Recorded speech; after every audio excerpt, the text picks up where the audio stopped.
Karların ve buzulların içinde bir uçurumun kıyısındasınız ve aşağısıyla aranızdaki bağlantı tek bir ip. Yukarıda ise sizi kendi canını kurtarmak için ölüme terk edecek dostunuz ve birazdan hayatınızla arasındaki tek bağı kesecek. 1985 yılında Joe Simpson, Peru Ant Dağları'nın kalbinde tam da bu korkunç kaderle yüzleşmişti.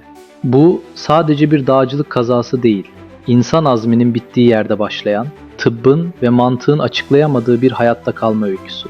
Hazırsanız tarihin en tüyler ürpertici hayatta kalma mücadelesine, Ciula Grande'nin dondurucu derinliklerine iniyoruz.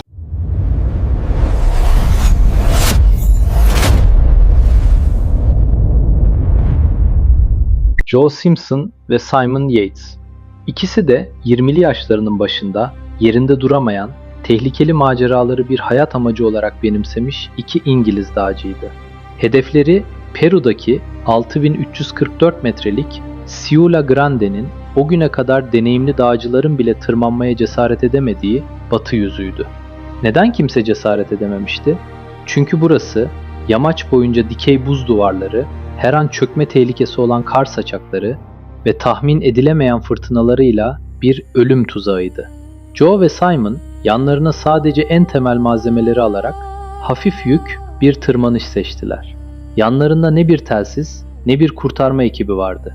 En ufak bir hatanın onlar için felaket olacağını ve o dağda yalnız öleceklerini biliyorlardı. Tırmanışın ilk 3 günü adeta bir gerilim filmi gibiydi. Parmak uçlarıyla buzlara tutunarak dağın dondurucu soğuğunda aldıkları her nefes ciğerlerini yakıyordu. Zirveye 4. günde ulaştılar ve bulutların üzerindeydiler. Başarmışlardı. Ancak dağcılıkta bir gerçek vardır. Zirve zafer yeri değildir.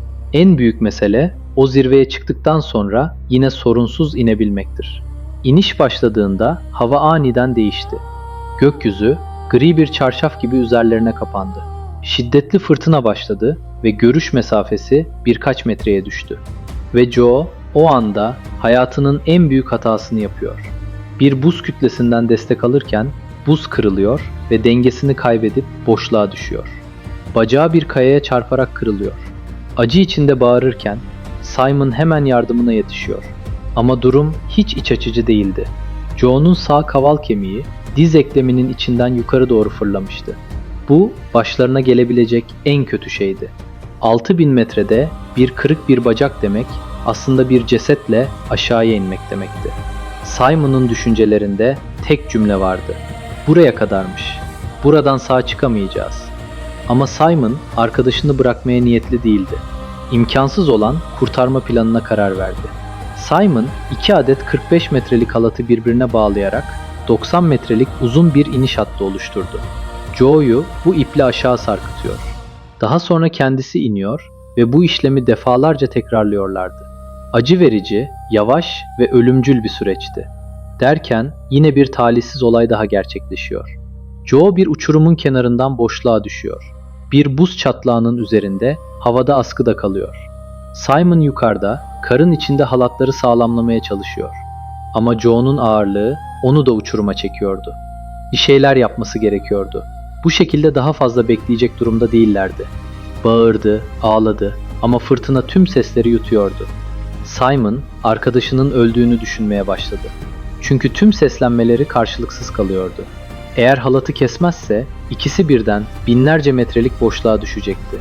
Simon cebinden çakısını çıkardı ve titreyen elleri ve ağlamaklı gözleriyle gergin olan halata sürtmeye başladı. Çat! Halat koptu.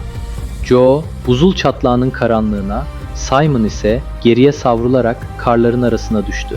Simon o geceyi dost katili olduğu düşünerek bir kar çukurunda geçirdi. Joe ölmemişti. Yaklaşık 30 metrelik bir sürüklenişten sonra çatlağın içerisindeki küçük bir kar köprüsünün üzerine düşmüştü.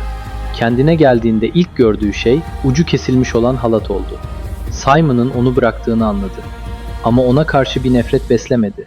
O an sadece hayatta kalma içgüdüsü devreye girdi.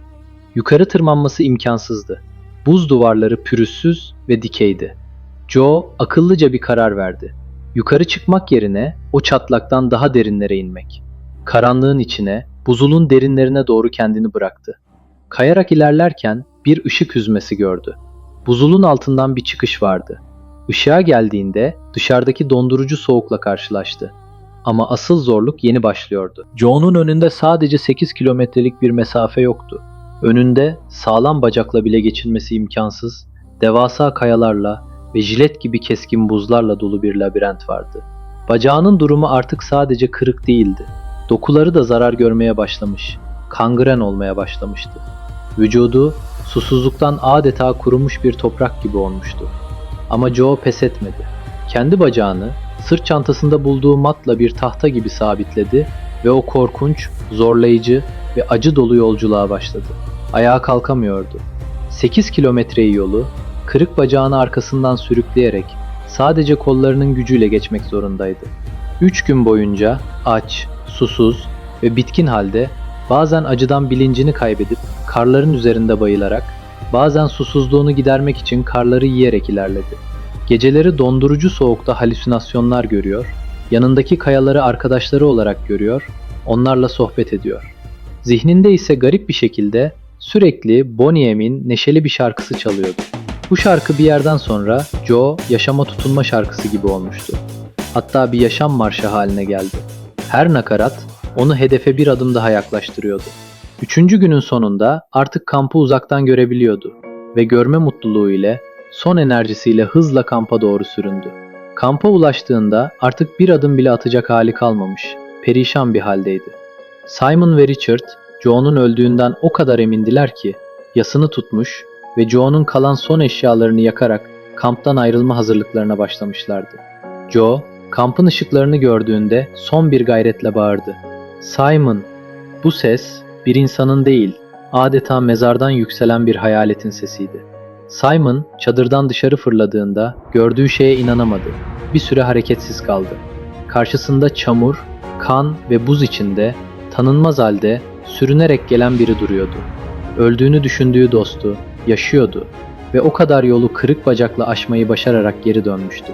Hemen koştu ve onu çadıra taşıdılar. Simon arkadaşının yaşadığı için çok mutlu olmuştu ve bir yandan da onun halatını keserek onu orada yalnız bıraktığı için mahcupluk hissediyordu. Zaten sevinmek için çok erkendi. Asıl trajedi şimdi başlıyordu. Kampa ulaşmak kurtuluş değildi. Joe'nun bacağı kangren tehlikesi altındaydı ve iç organları iflasın eşiğine gelmişti. Ve en yakın kasaba hala günler boyu sürecek uzaklıktaydı. Simon ve Richard bitkin haldeki Joe'yu bir sedyeye sabitlediler. 2 gün boyunca o dik engebeli dağ yollarında Joe'yu omuzlarında sarsıntılar içinde taşıdılar. Her sarsıntı kırık kemiklerin birbirine sürtünmesi ve Joe'nun etine binlerce bıçağın saplanması demekti. Joe o anları anlatırken sadece şu cümleyi kuracaktı. "Acıdan bayılmak benim için tek lütuftu." Bir süre sonra küçük bir kamp alanına geldiler. Burada katırlar vardı. 2 tane katır alıp Joe'yu katıra sabitleyip aşağıya daha hızlı inebileceklerdi. Hiç vakit kaybetmeden yola koyuldular. Artık dağdan aşağıya indikçe dağın dondurucu soğuğu yerine güneşin sıcaklığına bırakmıştı. Artık soğuk, buz, kar engeli yoktu. Ama bu sefer ani değişen sıcaklık onlara sorun oluyordu. Dağın patikalarından kasabaya giden o 3 günlük yolculuk Joe için tam bir cehennem azabına dönüştü. Sedyenin her sallanışında dağları inleten acı çığlıkları katırların ayak seslerine karışıyordu. Joe'nun her çığlığı Simon ve Richard'ın da içi parçalanıyordu. Kasabaya ulaştıklarında Joe artık tamamen bilincini kaybetmişti. Yerel bir hastaneye vardıklarında oradaki doktorlar bile gördükleri manzara karşısında şaşkınlıklarını gizleyemediler. Bu adamın nasıl hayatta kaldığına dair tıbbi bir açıklama getiremiyorlardı. Bu hayatta kalışın bilimsel bir açıklaması yoktu. Hastanede yapılan ilk müdahalenin ardından Joe İngiltere'ye nakledildi. Tam 6 zorlu ameliyat geçirdi. Doktorlar yüzüne bakıp bir daha asla yürüyemeyeceksin dediler. Ama Joe, Ciula Grande'nin tüm acımasızlığını yenmiş ve hayatta kalarak imkansızı başarmış bir adamdı. Sadece 2 yıl sonra yürümeye, hatta o kırık bacakla tekrardan dünyanın en zorlu zirvelerine tırmanmaya başladı. Doktorlar bile bu duruma mucize olarak baktı. Haksız da sayılmazlar. Joe için artık mucize diye bir şey yoktu. Sadece azim ve irade vardı. Simon Yates ise yıllarca ağır bir yükü omuzlarında taşıdı. Halatı kestiği için İngiltere'de arkadaşını satan adam olarak damgalandı. Ancak Joe Simpson yazdığı Touching the Void kitabıyla bu sessizliği bozdu ve Simon'ı tüm dünyaya karşı savundu. Joe'nun sözleri her şeyi özetliyordu. O halatı kesmeseydi bugün ikimiz de o dağda birer buz kütlesiydik. Simon beni ölüme terk etmedi. Simon bana yaşama şansı verdi. Joe Simpson o gün sadece bir dağdan inmedi. O, ölümün onu yakaladığında yaşama azmiyle Azrail'i bile saygı duruşuna davet etti. Bugün hala tartışılan o meşhur soruyu şimdi size sormak istiyorum. Siz Simon'ın yerinde olsaydınız, o bıçağı o ipe sürter miydiniz? Yoksa dostunuzla beraber boşluğa düşmeyi mi göze alırdınız? Cevaplarınızı gerçekten çok merak ediyorum. Yorumlarda buluşalım. Gerçeklerin ve inanılmaz hayat hikayelerinin izini sürmeye devam edeceğiz. Burası Gerçek Arşiv. Bir sonraki hikayede görüşmek üzere. Kendinize iyi bakın ve hoşça kalın.